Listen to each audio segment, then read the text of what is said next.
কথা সামিরা আমাকে বলেছিল শাবনূরকে নিয়ে। ও বলেছিল যে শাবনূরের সাথে ইমনের অ্যাফেয়ার ছিল, শাবনূর প্রেগনেন্ট হয়েছে, সিঙ্গাপুরে নিয়ে অ্যাবর্শন করেছে।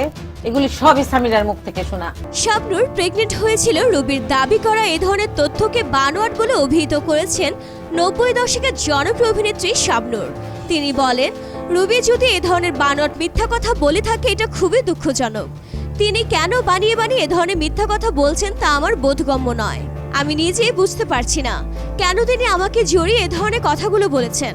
তবে আমি এতটুকু বলতে পারি তার দাবি সত্যি নয়। সামিরার প্রসঙ্গ টেনে শাবনূর বলেন, সামিরাকে তো আমি অনেক পছন্দ করি।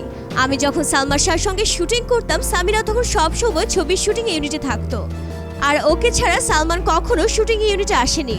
আর সামিরা রুবিকে এরকম কিছু বলতে পারে বলে আমার মনে হয় না। ওকে আমি ব্যক্তিগতভাবে চিনি, ও ভালো একটা মেয়ে।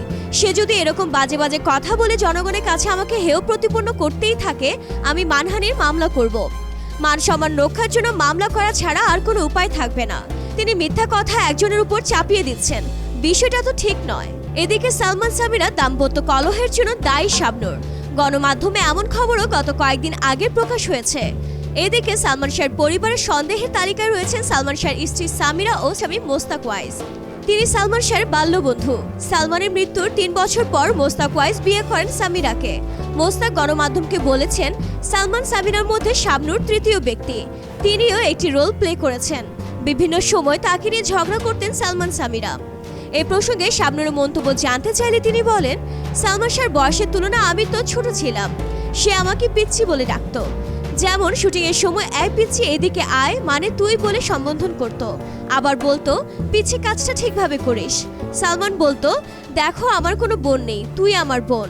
আর সালমান শাহর মাও নিজে বিভিন্ন সময়ে কথা সাক্ষাৎকারে বলেছেন।